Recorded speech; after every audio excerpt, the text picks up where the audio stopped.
todo testemunho ele vem por trás de uma história, né? Porque existe um momento que é o ponto da virada, o ponto da conversão, em que aquela história que tem mais pontos negativos do passado, ela se reverte para um novo começo, uma nova vida, né? Que foi a minha, foi da Ed, que já testemunhou, e de tantos outros, e outros que virão. Então, o testemunho tem uma força. Cristo pediu para a gente testemunhar, porque ele nos dá o exemplo, através do poder dele na vida das pessoas, que é possível resgatar, é possível transformar, é possível mudar hábitos, é possível buscar a presença de Deus e ser salvo. Bem, vamos começar. Eu vou dividir. Começando pela minha infância. Não tinha como ser de outra forma. Eu nasci no Gido de 1957, na cidade de Cáceres, 200 quilômetros próximo aqui de Cuiabá, no oeste do Mato Grosso, próximo ali à fronteira com a Bolívia. A minha mãe era uma pessoa da Bahia, baiana, veio para Mato Grosso, sozinha. Vocês imaginam, em 57, a dificuldade para vir para cá. Eu não sei se veio deve ter vindo de ônibus, deve ter levado semanas para vir, né? Não havia asfalto naquela época, dificuldade.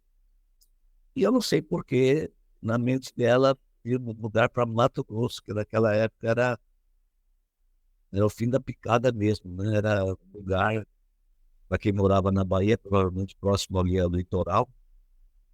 Eu não sei desses detalhes, porque eu perdi minha mãe, eu nasci em casa, perdi minha mãe, eu era garoto de 4, 5 anos, era eu e meu irmão. Resta aqui salientar que minha mãe tinha uma vida fácil, vamos dizer assim. Ela veio para cá, mas não, o trabalho dela era se entregarem, era vender o corpo. E então ela teve a mim primeiro e outro meu irmão, mas caçula, que hoje já está falecido, por questões da criação, de tudo que aconteceu, que suscitou-se, por volta de 1993, por aí. Então eu perdi a mãe muito cedo. Minha mãe morreu, inclusive, de câncer, já numa terceira gestação, de uma outra relação. Naquela época, a saúde, né, era precária, o tratamento de saúde era precário, ela morreu. Eu lembro bem de câncer. Eu cheguei de ver um vidro com feto, um embrião, né, o bebê que ela estava gerando. E aí, nós sozinhos, não sabia quem era o pai. Crianças. Mas Deus, na sua providência, nós tínhamos sido batizados por pessoas idôneas. Cidade pequena, o que acontece? Pelo menos aqui no Centro-Oeste. Naquela época, as pessoas que tinham mais recursos, elas eram procuradas por pessoas carentes para batizar seus filhos.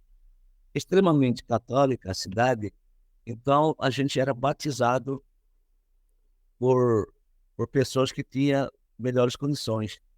Então eu fui batizado por um fazendeiro da cidade e meu irmão por outro, tinha uma chácara e mexia com leitearia, fornecia leite para a cidade. Quando ela morreu, meu irmão foi para uma casa, eu fui para outra. Eu fiquei inconsolável. Criança, não queria ficar junto com meu irmão com outro padrinho, o padrinho dele, tio Bugre. Trava esse nome, tio Bugre, muito importante na minha vida. Porque lá quando a gente passava final de semana no tio Bugre, a gente comia omelete, a gente tomava chocolate, né, leite, pão com manteiga, era uma fartura, né? A gente brincava, então, e no outro não. No outro, a gente não tinha essa, a gente nem ia para lá, ia mais lá no tio Bugre. E éramos bem tratados pelas filhas dele, pelos filhos. Aí o que aconteceu? Havia uma irmã de Bugre, ele não era tio Bugre, era padrinho do meu irmão. O Miguel foi depois. Morava em Cuiabá, chamada Feliciana, chamada Fili, apelido, e não tinha filhos. Já era de idade, era casada e não tinha filhos. Aí foi oferecido o Edson e o Edno. Edson e Edno, meu irmão, para ela. Ela foi, adotou-nos, nos adotou. E viemos para Cuiabá para estudar. Ela deu estudo, mas tinha uma educação extremamente rigorosa, sargentona. bem, e fomos criados naquele ritmo, trabalhando em casa, limpando casa, lavando, varrendo, capinando e tal, plantando, com poucos momentos de lazer. Ia para a escola, voltava à escola boa, era a escola dos padres, era uma das melhores educações do Cuiabá, era a Escola Técnica Federal do Mato Grosso e o Colégio dos Padres. Estudávamos, formávamos, vai ser mais rápido, formei, mas sempre com aquela coisa no coração de não ser amado, daquela rigidez, né? E outra, trazendo na minha mente, coisas que eu vi na infância lá. Eu morava no prostíbulo com a minha mãe e o meu irmão. Eu vi coisas que crianças hoje só vê na internet, que infelizmente muitos já estão presenciando, né, pornografia, essas coisas, mas então eu vi coisas e aquilo ficou na minha mente. Minha mente. E minha mãe naquela educação rígida. O que aconteceu? Quando eu tomei a idade já depois da juventude, eu, eu achei que estava na hora de tomar minha liberdade. Comecei a sair, comecei a beber, saía, bebia, estudei, formei engenharia civil, mas comecei a ter uma vida desregrada. Tipo assim, vou aproveitar minha vida, né? Mas ali minha mãe na minha cola, mesmo assim, mesmo com 18, 19, 20 dias, formei com 21 anos, a minha mãe ali.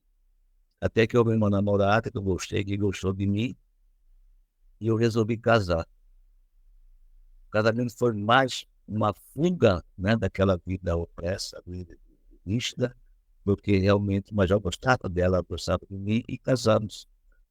Aí no dia do casamento, no dia do casamento não, no preparo do casamento já, o que acontece? Fiz o curso de noivos, fizemos, o padre pediu a minha certidão de batismo. Aí teve que ir em Cáceres, pegar minha certidão de batismo na igreja Catedral São Luís, de lá. Nós foi vendo já lá no atestado de batismo, eu descobri que minha data não era aquela de nascimento. Minha mãe, ao me adotar, anulou totalmente a certidão antiga, porque naquela época até os funcionários de cartório eram parentes dela lá em Passos. Uma cidade pequena, era tudo feito à mão, não era nada informatizado, nada. Tirou aquela certidão e colocou a nova, onde eu recebi o sobrenome Garcia de Siqueira.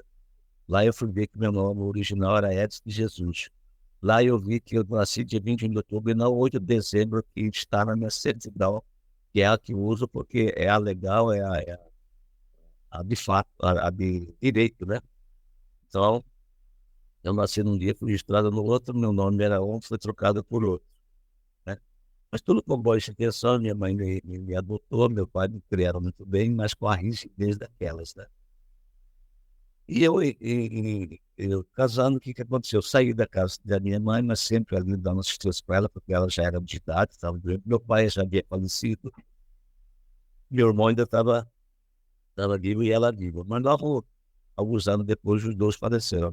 Meu irmão por enforcamento, por suicídio, já foi comprovado, tudo, toda a investigação, foi na casa que era nossa, aqui em Cuiabá. Ele era meio andarilho, perturbado, envolvido com o espiritismo e outras coisas mais com tabagismo, né? E jogos.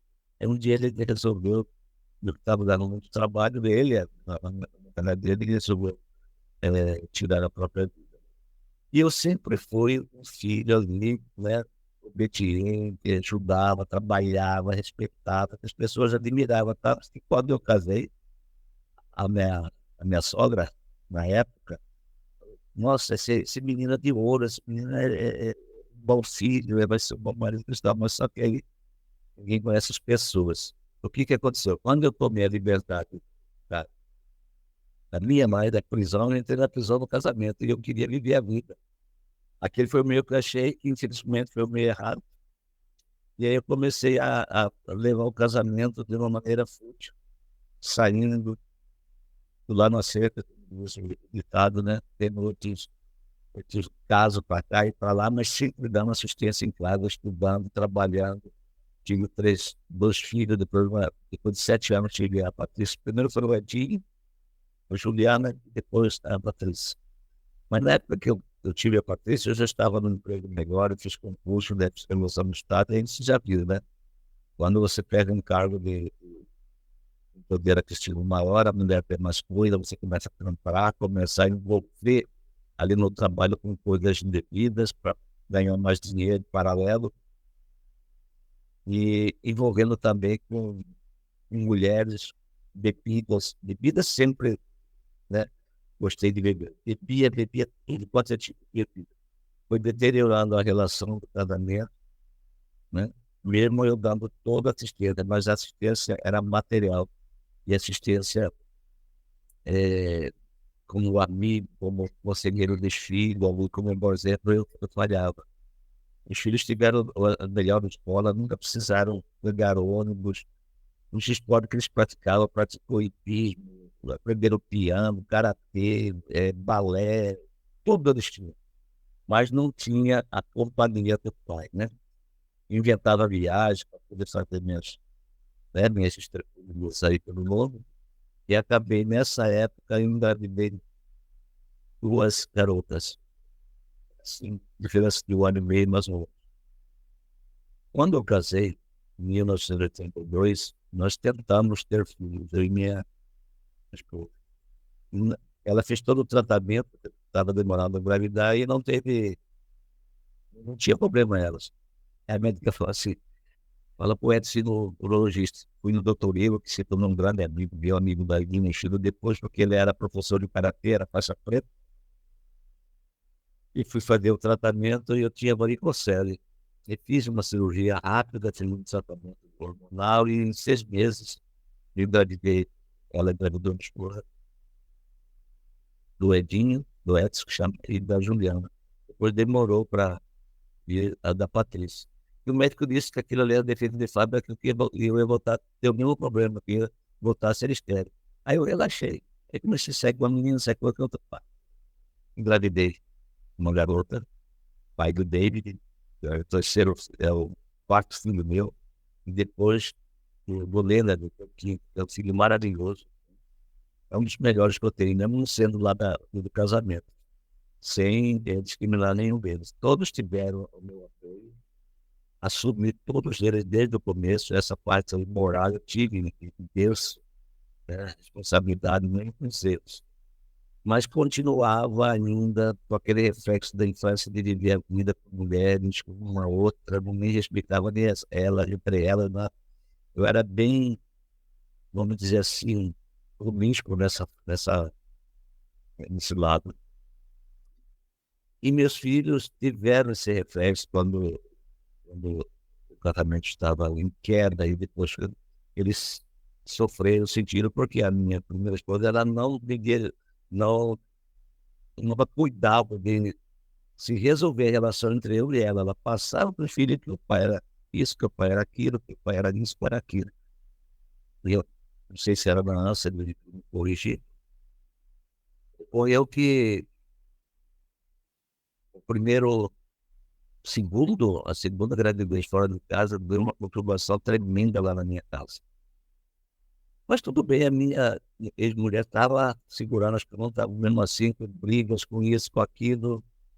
E aconteceu que um dia não foi nem ela, eu dei uma iniciativa de sair de casa.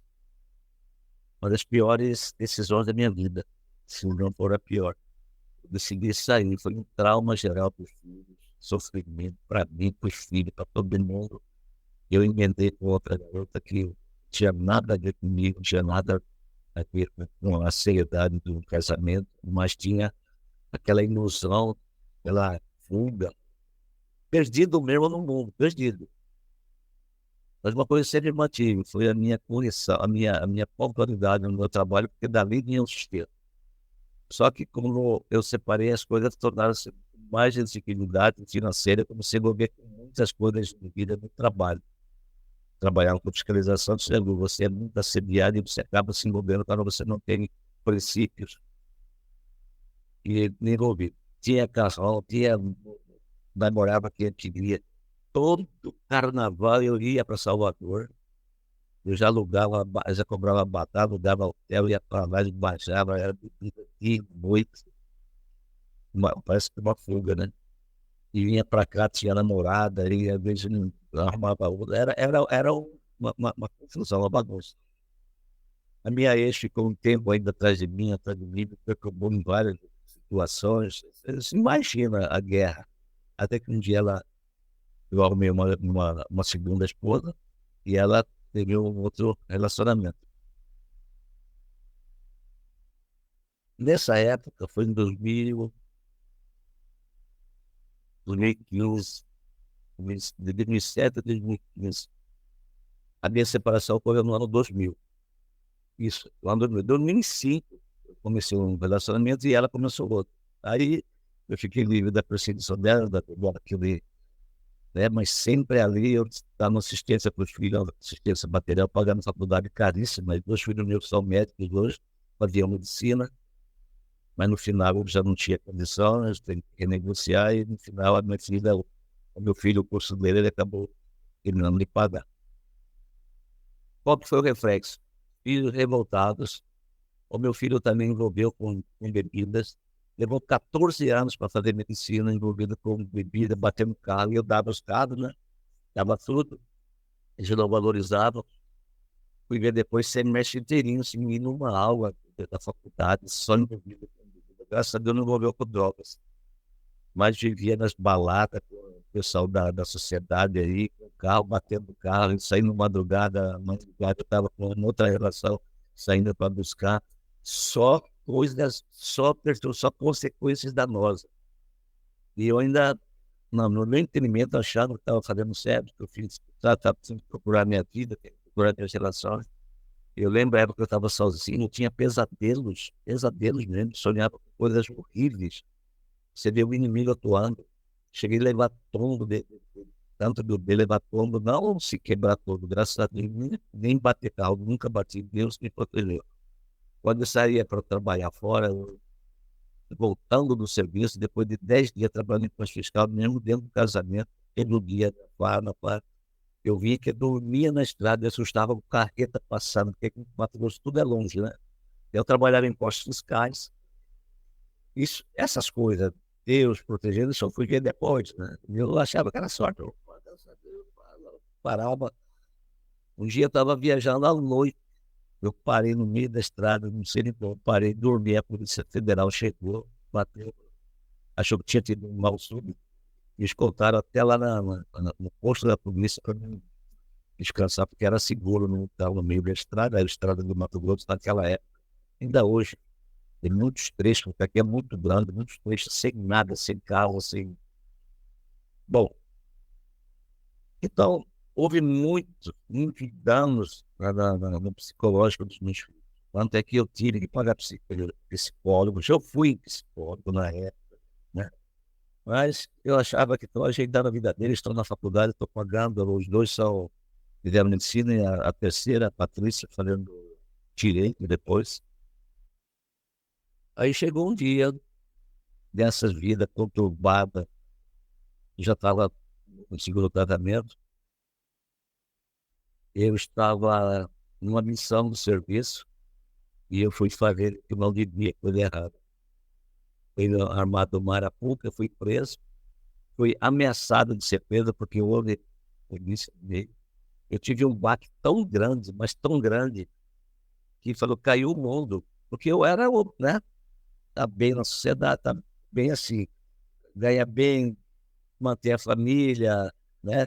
A minha ex-esposa estava com outra relação e eu em outra família, né? Aparentemente, a minha segunda esposa se dava bem com minha filha porque ela tinha um salão de beleza, coisa e tal, cuidava. E já estava havendo uma aproximação dos 3 filhos com outros 2, entendendo que eles não tinham culpa dos meus erros, coisa toda. O amadurecimento, aquilo que foi guerra quando já éramos mais jovens, estava melhorando. E nessa hora acontece isso comigo. Aí que eu, por isso, eu coloquei no meu testemunho o resgate. Esse dia, essa circunstância, essa situação foi o resgate.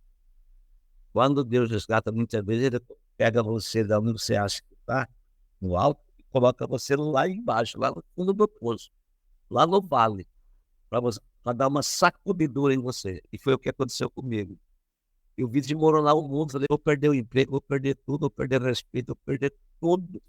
Pensei assim, né? Na hora que eu vou, chegou no interior, na hora que eu voltei para Cuiabá, eu não sabia onde fazia nada, nada, nada, nada. A única coisa que eu fiz, havia lá no salão da minha esposa, a segunda esposa, a célula da Igreja Sara Nossa Terra.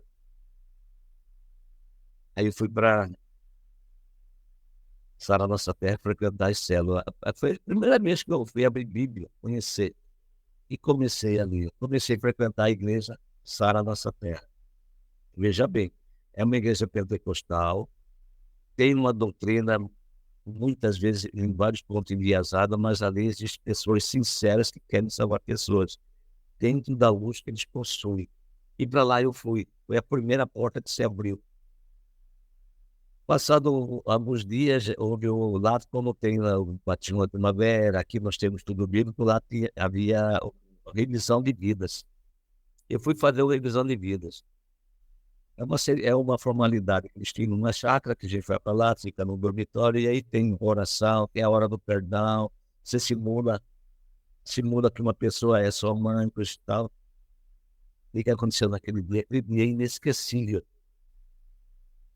Na hora do perdão lá no salão, eu abracei a Dona Lourdes, uma senhora que eu nunca esqueci, como se ela fosse minha mãe, e comecei a olhar para trás.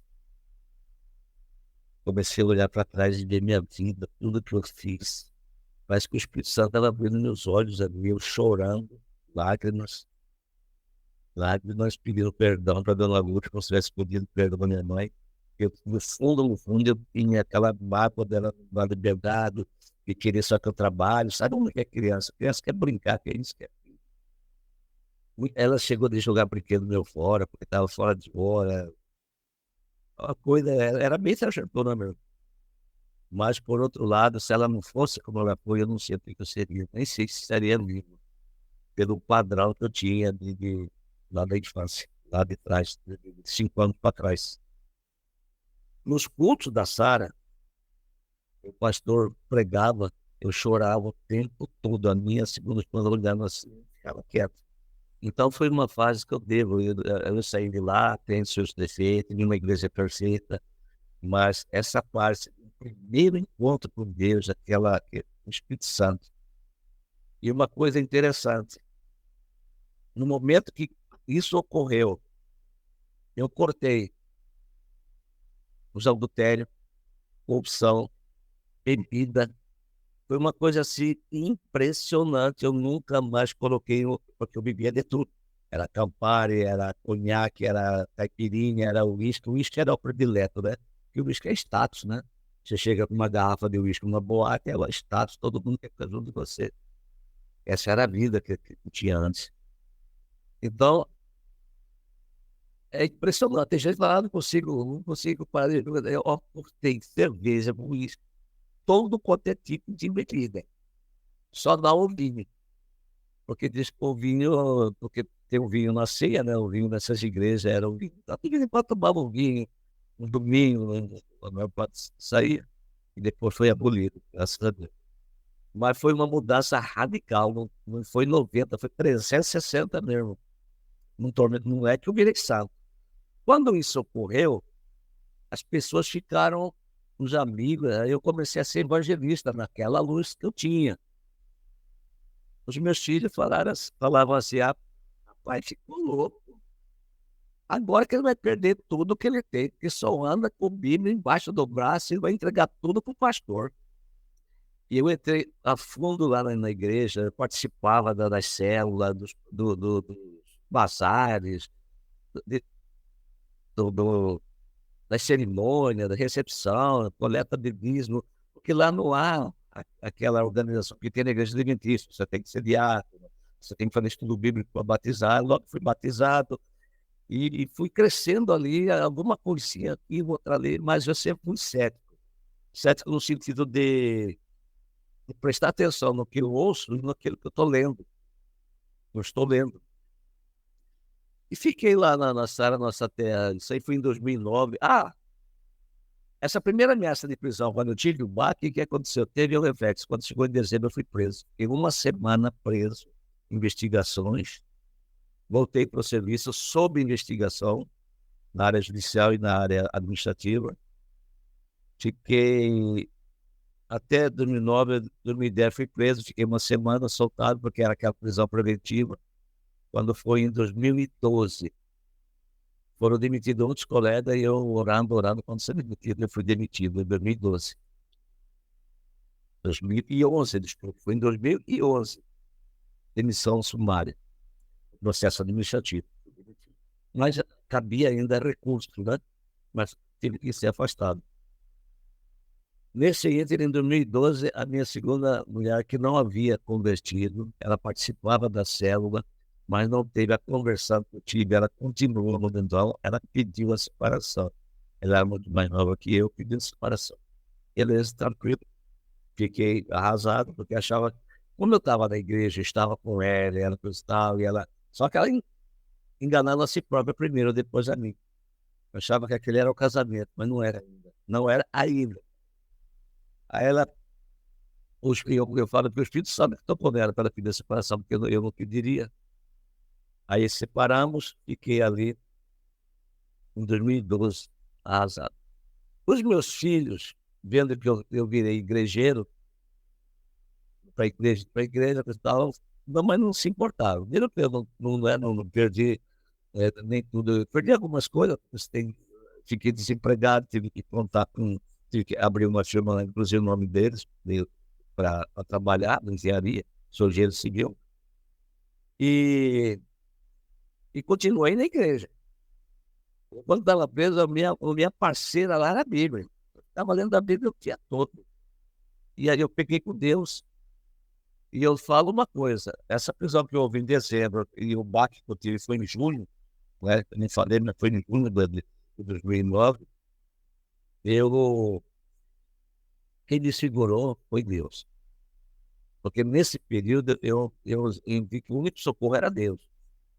Era buscar Deus, buscar a fé, buscar conhecer a Deus e confiar nele. Já estava no caminho, graças a Deus. Aí, em dezembro, né, teve essa situação. Quando foi em setembro de 2011, eu fui demitido. Aí tive que abrir firma, a vida continua, eu não vou suicidar. Eu tive exemplo de colegas que perderam emprego, se tornaram totalmente diferentes, depressivos, rudes, violentos na família, perdeu a cabeça, por quê? Porque não tinha Deus. Aí, em 2012, como eu falei, houve a separação.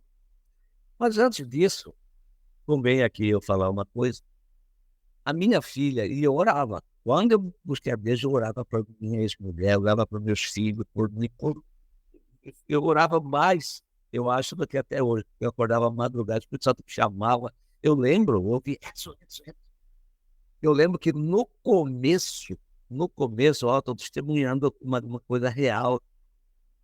Eu lembro que eu estava lá no Sobradinho onde eu morava, orando, de repente comecei a sentir uma confusão, arrepiar no corpo todo, e a perna meio que bambeando, eu segurando assim, pedia a Deus, pedia a Deus. Para mim era um inimigo ali, não querendo que eu saísse das garras dele, né? O inimigo não, vários, né? Quando ele chega, é de legião. Quando cheguei, né, quando houve a separação, eu lembro que ia na casa da minha filha e ficava olhando aqueles programas da televisão de cura, né? De ciência mundial, universal. Eu ficava olhando assim, a minha filha, pai, médica, né? Cheia de ciências, conhece tudo. Aí, só acredita nisso aí? Isso aí tudo é charlatanismo, uma enganação. Essa doença que eles fazem aí, a medicina já tem, cura, já sei. Pode ser que ele seja charlatão, pode ser que tenha um outro, mas que existe o milagre de Deus, existe cura assim. Inclusive vocês médicos, busquem a Deus para serem bons médicos, porque não é só a ciência, Deus é quem cura. Estou citando esse caso, porque em 2012 a minha filha estava no shopping com amigas e passou um médico lá. Aquele ali é o doutor Paulo, rapaz novo, é do Rio, tem uma clínica, e a especialidade que eles trabalham lá na clínica é longevidade, é prevenção de doença, é ortomolecular, chama longevidade, inclusive. A minha filha interessou porque ela acho que já tinha ideia de que ela queria ir nesse ramo. Onde que é? Pegou o endereço, telefone, chegou, falou com a mãe, a minha primeira esposa, que é toda vaidosa, né? Que lá também trata da aparência, tem o setor de tox, que é alimentação saudável, tudo, controle hormonal, exames, aparelhagem, tudo, é uma clínica nesse sentido. Elas foram lá. Chegou lá, doutor Paulo viu lá o interesse tremendo da Juliana na área. E ele, sei lá, apaixonou, gostou dela. Vendo o interesse dela, convidou ela para participar de um congresso em São Paulo, que é a minha vaga nessa área. Ela foi, aceitou. Ela me liga pedindo para comprar passagem para ela. Opa, você vai no congresso? Eu nem sabia de São Paulo nada. Isso aí eu estou contando que eu sou depois. Ela só pediu dinheiro para comprar a passagem. Aí ela foi. Foi lá, congresso, voltou, coisa e tal. De repente, fico sabendo que ela estava namorando o Paulo. Quem me falou foi no salão, se abre em salão, né? Ela contou. Quando eu falava, ai, eu conheci um médico aí, nós estávamos começando a namorar. Ele não é muito bonito, não, mas ele é muito sistemático. Acho que papai vai gostar dele. Tudo que ele vai fazer, ele reza. Olha, meus filhos, minha primeira esposa, nunca íamos na igreja, nós éramos católicos, só ia quando ia casamento, alguma coisa. Nunca. Não era, nunca, como eu falei para vocês, eu entrei na vida assim, curtindo a vida, mas de Deus, não conhecia a Bíblia nada. Nem para os filhos. Muito menos para os filhos, depois de separação e pior, eles ficaram muito abalados com a separação. Mas aí já na fase adulta, já minha filha já formando, ela estava formando, conheceu o doutor Paulo, falou para falar, papai que vai gostar dele porque ele reza para sair, reza para mostrar, reza para... Ele deu que ele é da Batista, Igreja Batista. E tudo bem. Aí ela me falou, graças a Deus, pelo menos já tá. E eu era da Sara, então Batista é uma ótima igreja. Bom, eu estou falando testemunho da filha porque se refere a mim, porque eu acho que isso é resultado de orações, tá? Não é que eu estou contando o testemunho dela, o testemunho dela deve ter outro testemunho. Eu acho que eu não estou saindo, né? Por causa das minhas orações. Ela conheceu e se envolveram, ficou grávida, mas teve crise, quase que nem ficam juntos, coisa e tal. Mas quando, né, nesse ínterim, minha neta tinha acabado de nascer, o irmão dele ficou doente lá no Rio. E ela se condoeu, o Espírito Santo tocou nela, vai com ele. Era o único irmão. Ele ficou abalado, estava com tumor no cérebro, na UTI para morrer aí no Rio. Ela foi, de novo, pediu passagem, porque eles não estavam juntos. Ela estava grávida, mas estava ainda em... Estava um quebra-quebra ainda, choque de cultura de dois, entendeu? Não estava se alinhando. Inclusive a mulher falava, larga ele, isso é um homem bonito, um homem rico, não fica igual eu que aguentei seu pai 18 anos, e ele vai ter que dar pensão boa porque ele ganha bem, não sei o quê, ainda aquela ideia, né? Eles foram para o Rio e ficaram lá 10 dias. Ela voltou à noite e eu não conseguia falar com ela, porque naquela época o celular não conseguia ligação, não deu para falar. Chegaram aqui, eu liguei para ela de manhã, sabe o que ela me falou? Eu estava sozinho, tá? Foi justo nessa época. Nasceu minha neta, houve a minha separação. Eu liguei para ela, pois é, né? Eu pago passagem para você, você chega, nem fala oi pro papai, né? Aí ela nem falou bom dia, falou, pai, agora acredito em milagre. Aí eu falei, como assim, filha? Pai, o Fabrício estava à beira da morte, desenganado. A família se reuniu toda com a igreja, 24 horas de joelhos, orando por eles, para ele ser curado. E sabe o que aconteceu? Ele já está em casa em recuperação, em tratamento, continuando o tratamento. E sabe mais para que aconteceu? Eu ouvi a voz do Espírito Santo. Eu não lembro se ela falou voz do Espírito Santo ou voz de Deus, que ela era leiga também. Falando que eu devia me ajoelhar, me humilhar perante Deus, perante Ele. E outras coisas. Ser agradecida, né? Meus amigos, ela voltou. Quando ela voltou, ela procurou a igreja batista, começou a ter aconselhamento pastoral de casais, e parece que no Campo Grande, e acabou casando, vendo o papel da mulher no casamento, estudando, virou uma pregadora na área da saúde junto à Igreja Batista. Tá? Então, isso aí já é uma consequência, é obra de Deus. Né? Só que aí eu vivi um período de solidão.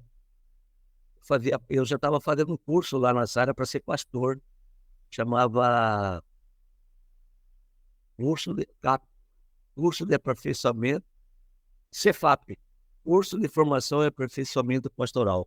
Por pouca coisa que eu fiz lá, porque liderava, porque participava do culto, ia lá fazer oração, já liderava a célula, me chamaram para fazer um curso para ser pastor.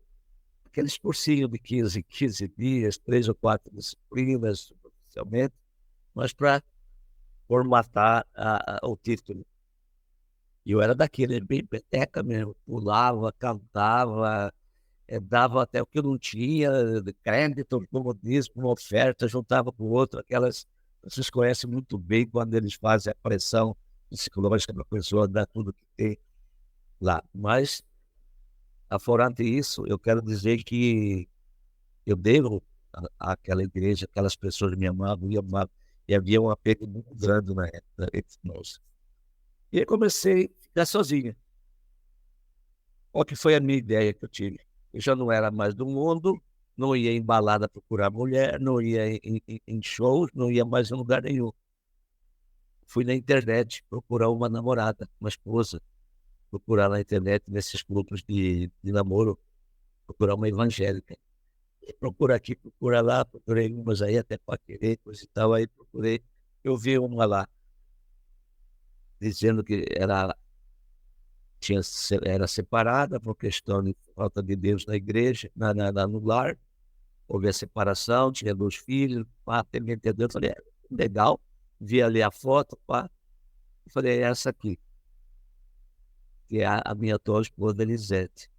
Entrei em contato com ela, coloquei meu perfil lá para ela, só que ela me mandou o e-mail errado. E mandei o e-mail para ela. O e-mail não deu certo, ela não recebeu.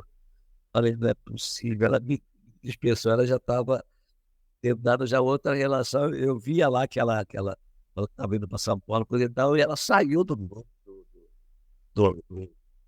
site do namoro. Saiu. Falei, já foi. Fiquei ainda ali na esperança. Ó, demorou um mês. Foi final de novembro, início de dezembro. Ela tinha ido para a formatura do filho dela. E parece que havia já um interessado lá, que ela ia conhecer, com a irmã dela também, que a irmã dela mora em São Paulo. Aí quando chega no 26 de dezembro, ela volta. Aí depois fiquei sabendo que ela conheceu o rapaz não tinha nada a ver com o que ele falava, que era cristão, que era temente a Deus, nem de igreja ele gostava, ele já queria avançar no expediente lá, coisa e tal. Então não deu certo. Aí eu falei, mandei uma mensagem para ela, ver navios. Falei, mandei mensagem para você, papai, fiquei ver navio, você sumiu. Aí o que aconteceu? Ela me. Aí eu perguntei para ela qual que é o endereço, o e-mail. Havia uma letra errada. Aí ela me passou o endereço certo. Aí ela, na hora que ela leu, mudou toda a história. A história dela e a história minha. Aí ela gostou, tal, aí começamos a nos comunicar. Ela só tinha um defeito. Para mim era gravíssimo na época. Adivinha, ela era adventista do 7º dia. E quando eu estava fazendo o Cefap, eu aprendi havia a disciplina Seitas e Heresias, e aprendi que o Adventismo era a segunda pior seita. A primeira era a católica, segunda, Adventismo, Testemunho de Jeová, Mormons, e aí vai. E para mim era aquilo que imagina, né? Livro escrito, né? Segunda pior seita, Tiago, segunda. Aí eu falei, não, mas eu conheço a palavra, né? Eu achava que tinha luz, eu tiro ela dessa seita. Vou tirar e ela vai ser. Primeira mensagem que eu passei para ela, com amor, deu um estudo bíblico, vai dizer que domingo era o dia de guarda, não era o sábado da antiga aliança, no Antigo Testamento, né? Aí ela foi com muita. Ela não rebateu. Eu falei, tá bom, eu concordo, é a fé que você tem, mas dá um tempo, eu vou mostrar no que nós cremos, mais ou menos nesse sentido. Ela veio de São Paulo, ela tinha base em Sinop, porque a Elisete, ela é da Bahia, mas casou em Colíder, o primeiro casamento dela, teve 2 filhos lá na Infiel. Ela fundou a igreja, depois fiquei sabendo, lá em Nova Saterina, onde mora hoje a filha dela, com as netinhas, e tinha muitos amigos, e o filho dela estava em Sinop, então ela veio para Sinop para ficar perto de mim, porque a gente estava começando um relacionamento de conhecimento, né? E ela tinha saído do emprego em Sinop, ela fez concurso, mas foi anulado depois você está trabalhando. Então, hoje eu não sei como que fizeram isso. Mas ela ia voltar para Sinop, trabalhar enfermeiro sempre tem nas faculdades para ser professor, tanto é que ela foi professora lá, e em hospitais também. Quando eu fui para Sinop, né, a gente, tudo tem que ser por jeito, aí ela veio na igreja Sara Nossa Terra. Na hora que ela viu com todo respeito, não é bagunça, a formalidade de culto lá, com bateria, guitarra, gritos, pula, eu dançando, eu falava para ela, dança para Jesus, cadê o fogo? Ela só, né, ficava só olhando para mim e concordando. No outro dia, ela me levou lá de dentista. Acho que foi na quarta noite, na Sara, lá em Sinop, e no sábado foi na de dentista. Foi muito bem recebido pelo pessoal lá, pelas pessoas. Já foi encaminhado para uma classe bíblica, nem sabia que era isso, né? Teve o culto, os hinos, tudo calmo. A partir daí, ela começou a me passar material. Aí eu falei que eu tinha já ouvido um pastor que chamava no final, chega mais, chega mais. Era o Luiz Gonçalves, ele me passou todo o material do Luiz Gonçalves em um dia. Em um dia, eu assisti perplexo toda a pregação de todos os 18 estudos bíblicos. 18. Aí eu vim para Cuiabá, já trouxe o livro Misto Cremos, já comecei a ter problema lá na aula do Cefap, lá na sala. Isso aí foi no primeiro semestre de 2013.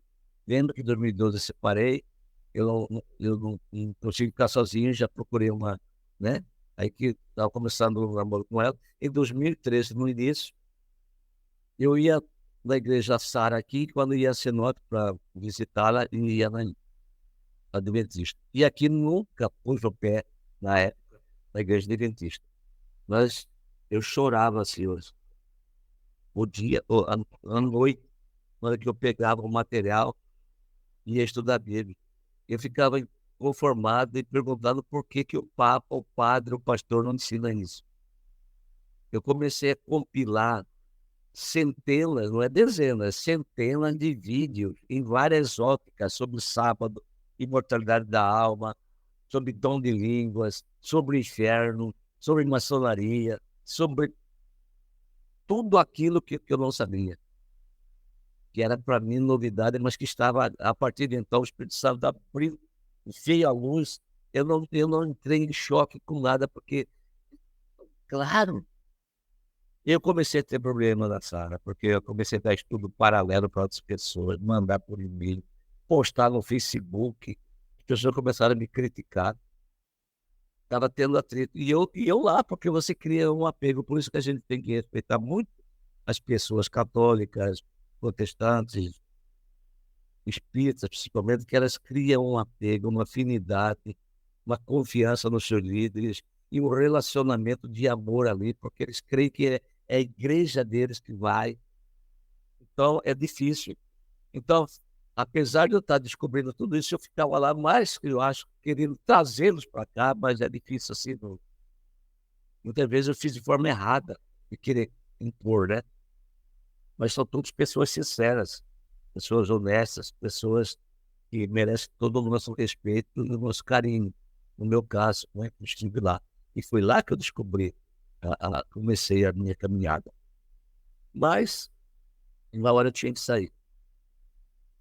O que aconteceu? Um dia eu estava no culto, lá na sala, no domingo de manhã, era um dia de celebração, em que vinham caravanas de todas as cidades do Mato Grosso para fazer aquela celebração. A igreja ficou lotada, era sede, né?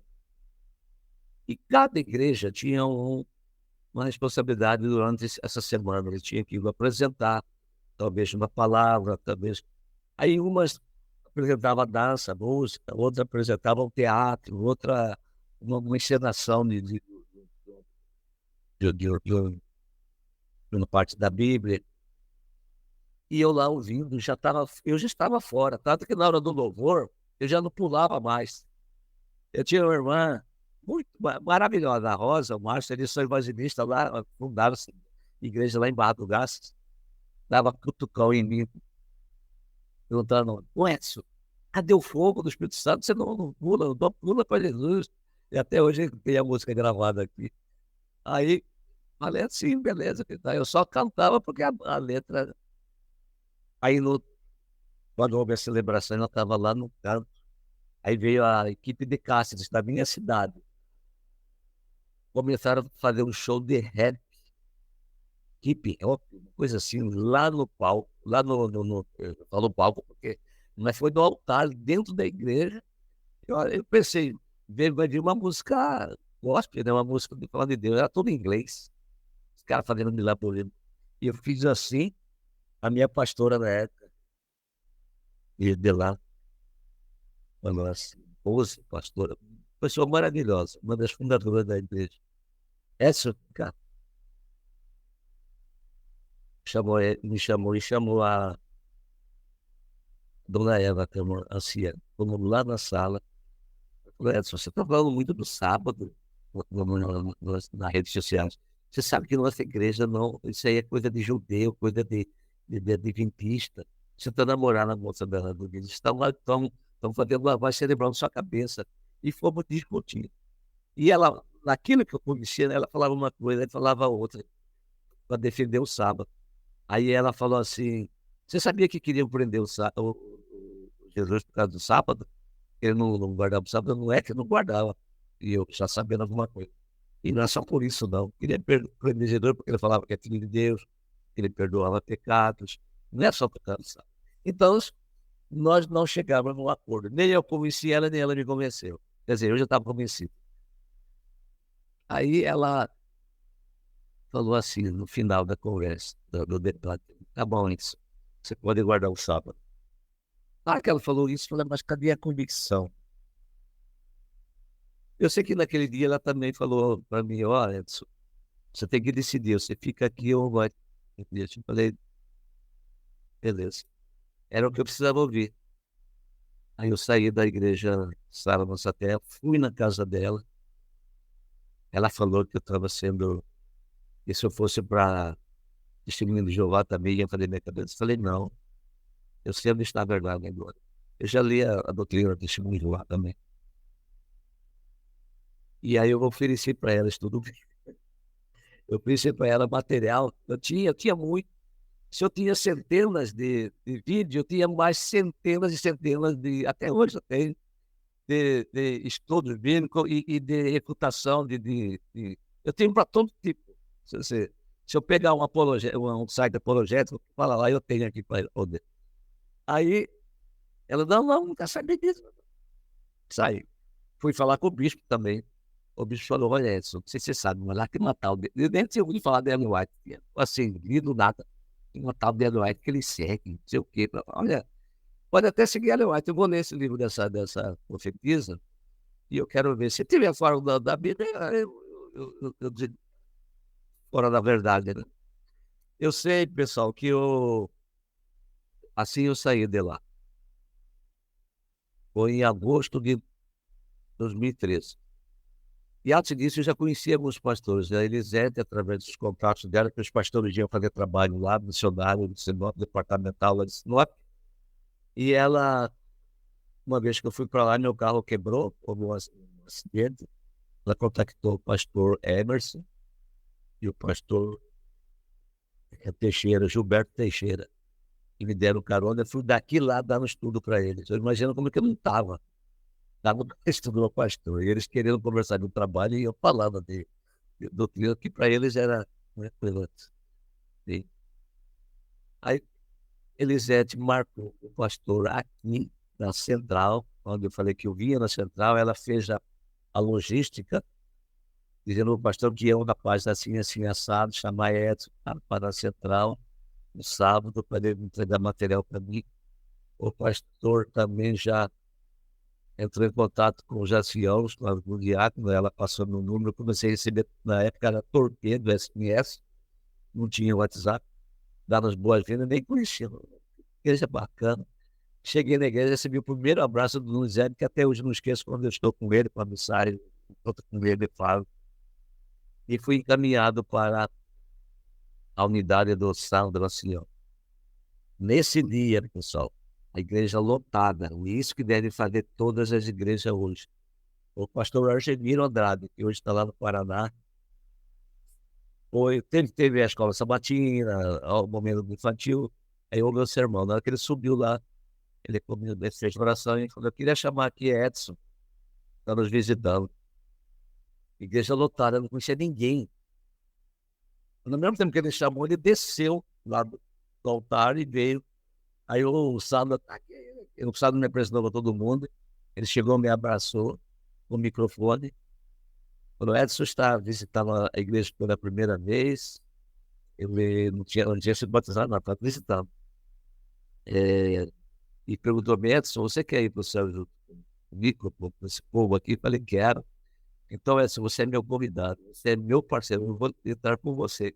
E saiu comigo andando pela igreja e pediu para cantar a música Jerusalém, do canto vocal.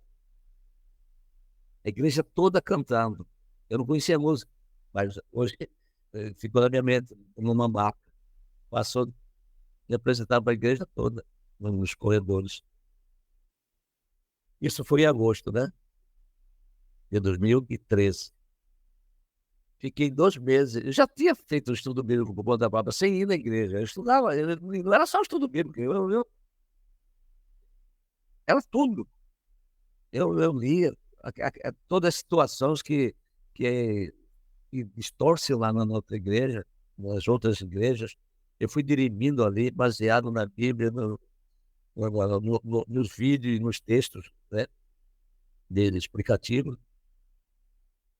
Quando foi em setembro, eu pedi o batismo. Hoje é 24, daqui dia 29, farão 10 anos que eu fui batizado na igreja de Adventista, 2013. Em 2014, me tornei diácono. A Elisete foi no batismo, meus filhos, 2 filhos foram no batismo, lá na igreja de Adventista. Então, assim que me tornei adventista, no 7º dia. E aí, em 2015, nós casamos. Aí, ela que era para sair, adventista, ela me trouxe, graças a Deus.